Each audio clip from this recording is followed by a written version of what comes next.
Assalamualaikum warahmatullahi wabarakatuh.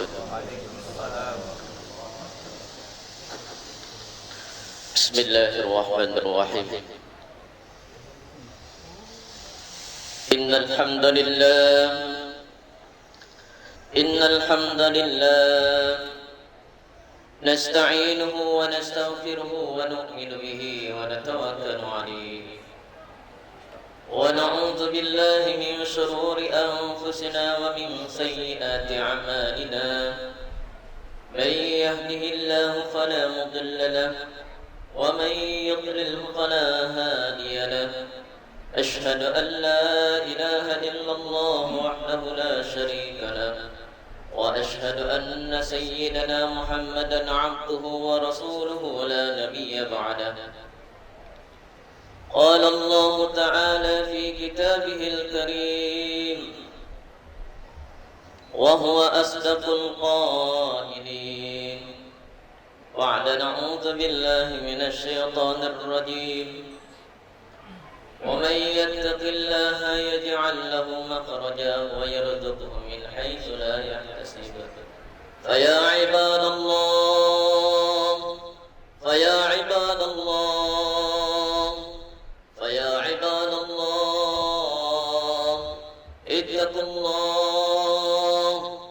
اتقوا الله حق تقاته ولا تموتن إلا وأنتم مسلمون.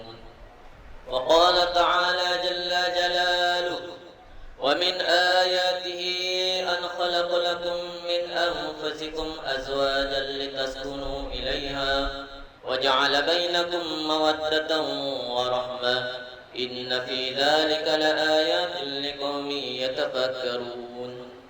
وقال النبي صلى الله عليه وسلم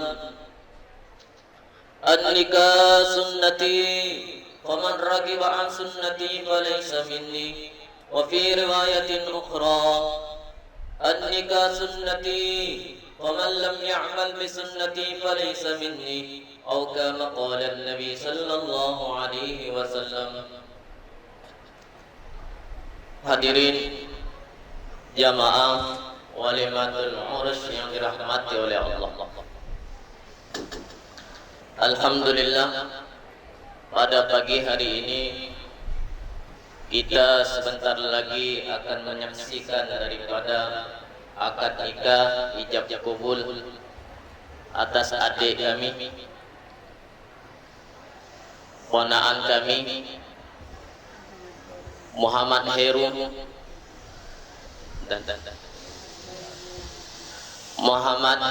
dan Nur Ilmiah. Bapak Ibu jemaah yang dirahmati oleh Allah, ini adalah suatu momen yang bersejarah, terutama untuk ponaan kami dan untuk kita semua, bahwasanya di majelis ini mengingatkan kepada kita semua bahwasanya untuk mendapatkan daripada keluarga yang begitu barokah, untuk menjadikan keluarga supaya penuh keberkahan di hadapan Allah, mencetak keluarga yang penuh barokah, maka pada saat ini sedikit saya menyampaikan nasihat untuk pribadi dan nasihat untuk ponaan kami dan seluruhnya, bahwasanya keluarga yang sakinah mawaddah warahmah, Heru beserta calonnya, ini tidak akan terbentuk kalau dalam keluarga tersebut tidak ada kedekatan dengan Allah Subhanahu wa taala. Dan ini telah diceritakan, sudah ada sejarahnya jamaah sekalian. Suatu keluarga yang begitu barokah, keluarga yang penuh keberkahan dari Allah Subhanahu wa taala, yaitu keluarga baginda Nabi Ibrahim alaihi salam, Khalilullah Khalilur Rahman.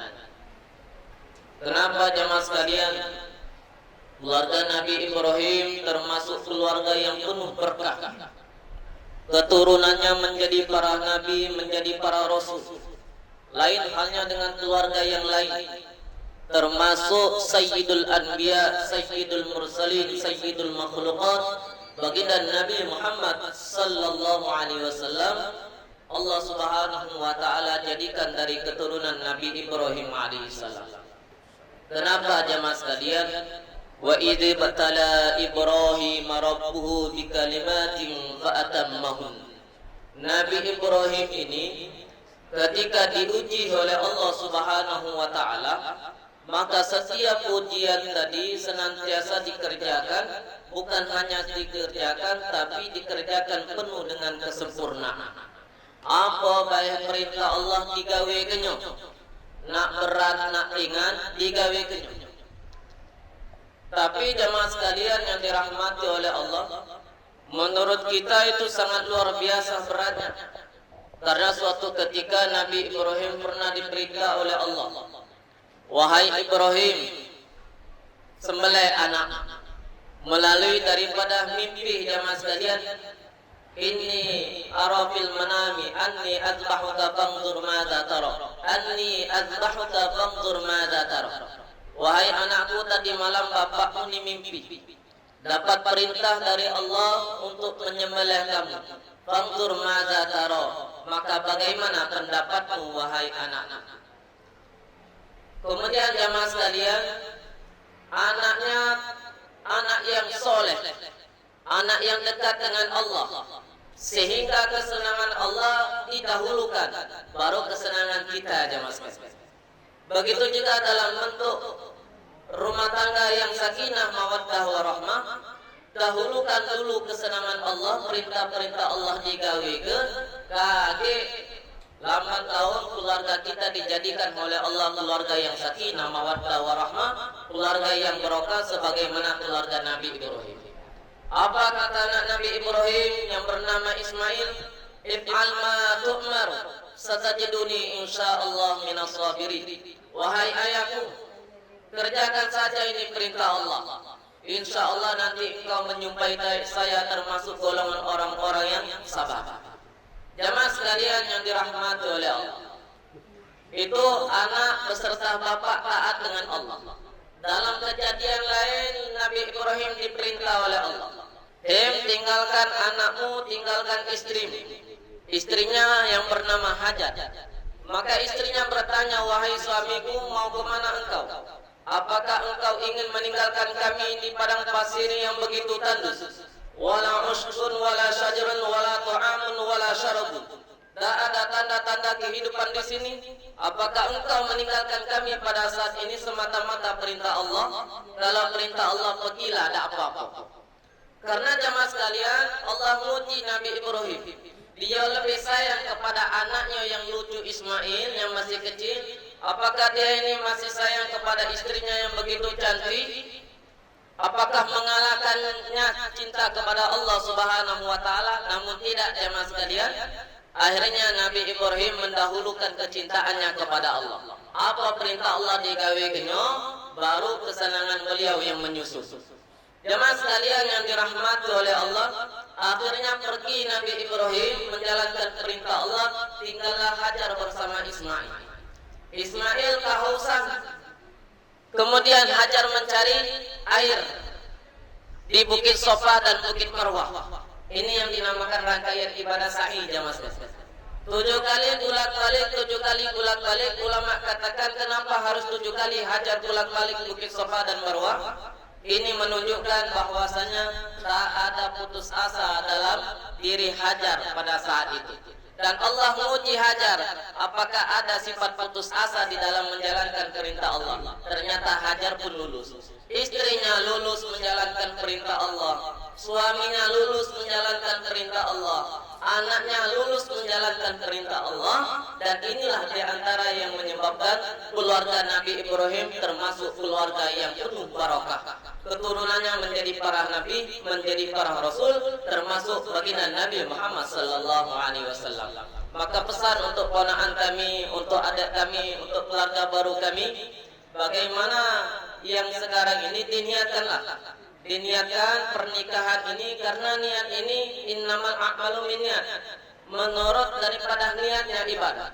Dan pernikahan ini merupakan ibadah. Kalau kita tak katik niat yang betul, maka insya Allah berpengaruh dengan hasil pernikahan kita. Tapi kalau nikah kita dengan niat betul, mencari ridha Allah, menunaikan sunnah Rasulullah, maka insya Allah dari niat yang betul tadi akan menjadikan keluarga kita menjadi keluarga yang barokah. Jamaah sekalian yang dirahmati oleh Allah. Pesan yang kedua untuk calon pengantin ponakan kami ini, nanti setelah ijab kabul, jadilah keluarga atau jadilah anak yang senantiasa masih ingat dengan orang tua, yang tetap berbakti kepada kedua orang tua. Kadangkala sebagian orang tua kita ini telah tiada, maka bagaimana cara kita berbakti? Cara kita berbakti kepada orang tua, tetap kita kirimkan doa setiap habis sholat, atau kapan saja kita kirim doa untuk keluarga kita, untuk bapak emak kita yang sudah meninggal dunia. Kemudian sekarang kalau orang tua kita masih ada, walaupun kita sudah berkeluarga, tetap jaga hubungan baik kepada mereka. Ini sebagian kadangkala anak kalau sudah nikah lupa dengan orang tua. Kehidupan orang tua tidak diperhatikan lagi. Wong tua ni makannya ada lauk apa tidak, di rumahnya, di dapurnya ngepul asap apa tidak. Kadangkala anak zaman Pak Kari tak kenal itu. Maka saya sampaikan kepada adik kami, ponakan kami, setelah nanti resmi menjadi pasangan suami istri, tetap berbakti kepada orang tua. Belajar jamaah sekalian, kita semua belajar menjadi anak yang berbakti kepada orang tua. Contoh Uwais Al-Qarni jamaah sekalian, seorang tabi'in, hidup pada zaman Nabi tapi tidak dikatakan sahabat. Hidup zaman Nabi tapi tidak dikatakan sahabat. Kenapa? Karena Uwais Al-Qarni tidak sempat melihat wajah Rasulullah sallallahu alaihi wasallam. Karena di antara syarat menjadi sahabat Nabi yaitu hidup zaman Nabi, beriman kepada Nabi, melihat wajah Nabi sampai mati pun beriman kepada Nabi. Tapi Uwais tak sempat melihat wajah Nabi walaupun hidup pada zaman Nabi. Tapi Uwais jamaah sekalian, ini doanya terkenal makbul. Sampai Rasulullah sallallahu alaihi wasallam pesan kepada Umar, Rasulullah pesan kepada Sayyidina Ali, wahai Umar dan Ali, kau minta doa sama Uwais Al-Qarni karena doanya mustajab. Maka sahabat, apalagi Umar, itu pentolannya para sahabat.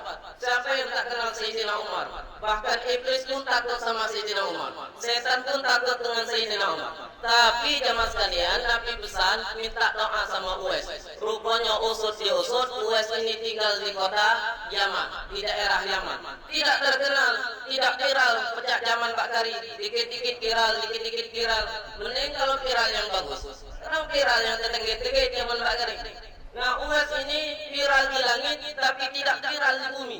Wong tak kenal di pelosok Yaman, siapa Uwais tak kenal. Tapi baginda Nabi kenal sama Uwais. Sampai baginda Nabi pesan sama Uwais, pesan sama Sayyidina Umar minta doa sama Uwais. Kemudian jamaah sekalian, apa amalan istimewanya Uwais? Rupanya Uwais ini merawat emaknya dalam keadaan lumpuh. Merawat emaknya dalam keadaan lumpuh sehingga menyebabkan doanya mustajab jamaah sekalian. Rupanya jamaah sekalian, ketika didatangi Uwais, dia punya emak yang masih lumpuh. Lah tua, lumpuh. Suatu ketika emaknya ngomong, "Nak, mama pengen haji." Kata emak Uwais, maaf Pak gue agak lama, dengar. Kata emak Uwais, "Nak, mama pengen pergi haji." Padahal dari Yaman ke Mekah begitu luar biasa Pak Bu jauhnya. Kendaraan pada zaman itu mungkin yang istimewa onta jamaah sekalian. Tapi jamaah sekalian, rasa tanggung jawab bakti Uwais tadi dia ngomong sama maknya, "Iya mak, kaki kita pergi haji, tenang baik kau." Mulai saat itu jamaah sekalian, Uwais beli anak sapi, digendong anak sapi tadi naik turun gonong. Tiap hari naik turun gonong. Sampai anak sapi tadi besar jamaah sekalian. Seukuran mungkin kalau kira-kira lubung emak itu tak kuat. Maka tiba waktunya jamaah sekalian, Uwais kata ke sama maknya, "Mak, kita berangkat haji sekarang." Loh, pakai apa? "Tenang baik mak, aku latihan selama ini naik gunung turun gunung, yaitu ngembin anak sapi.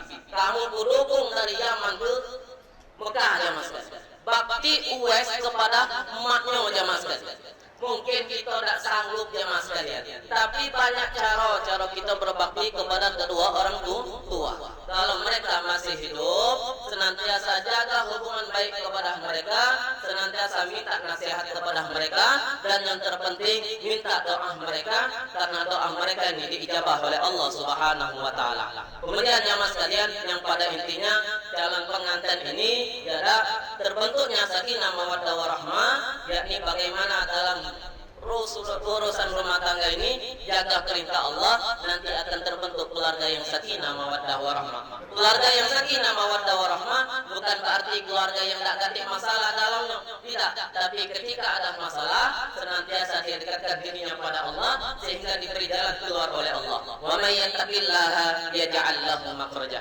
Mungkin ini saja jamaah sekalian khutbah nikah yang dapat kita sampaikan, mudah-mudahan banyak manfaatnya. Kiranya ada salah kata kita maaf, mohon ampun pada Allah Subhanahu wa taala.